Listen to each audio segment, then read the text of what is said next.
NCP পার্টির দক্ষিণ অঞ্চলের সমন্বয়ক হাসনাত আবদুল্লাহ।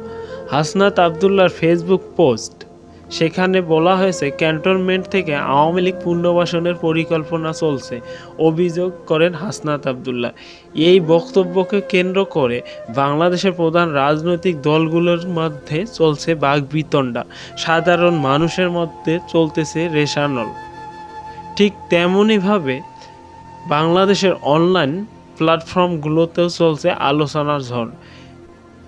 এরই প্রেক্ষিতে বিবিসি বাংলা একটি খবর প্রকাশ করেছে। সেখানে বলা হয়েছে, জাতীয় নাগরিক পার্টির দক্ষিণ অঞ্চলের সংগঠক হাসনাত আবদুল্লাহ দাবি করেছেন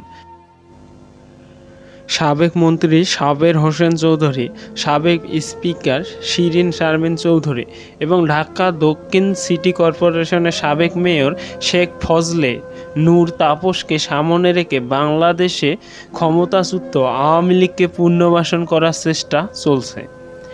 বিষয়টিকে তিনি রিফাইন্ড আওয়ামী লীগ নামে একটি নতুন ষড়যন্ত্র হিসেবে বর্ণনা করেছেন।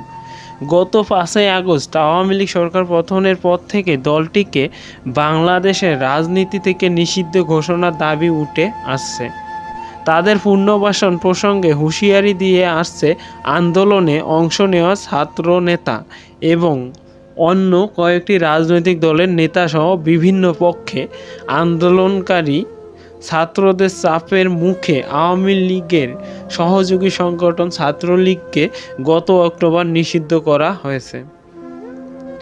তবে গত কিছুদিন ধরে আওয়ামী লীগ নিষিদ্ধের ইস্যুতে নতুন করে সরব হয়েছে জাতীয় নাগরিক পার্টির নেতা হাসনাত আবদুল্লাহ।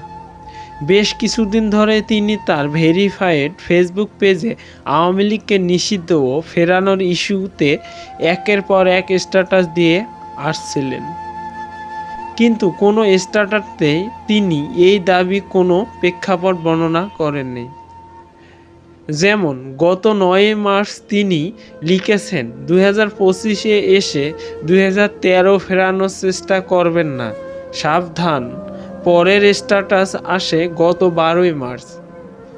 ওই দিন তিনি সংক্ষেপে লিখেছেন যে এই নির্বাচনে আওয়ামী লীগকে ফেরানোর পরিকল্পনা চলছে রিফাইন্ড আওয়ামী লীগ নামে নতুন একটি ট্যাবলেট নিয়ে শীঘ্রই হাজির হবে।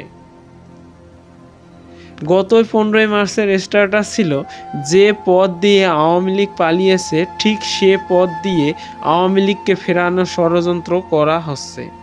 আওয়ামী লীগের চ্যাপ্টার ক্লোজড। এরপর কয়েকদিন চুপ থাকলেও বৃহস্পতিবার 20 মার্চ মধ্যরাতে তিনি বাংলাদেশের অন্তর্বর্তীকালীন সরকারের প্রধান উপদেষ্টা ডক্টর মোহাম্মদ ইউনূসকে সম্বোধন করে লেখেন, ডক্টর ইউনূস, আওয়ামী লীগ 5 আগস্টে নিষিদ্ধ হয়ে গেছে।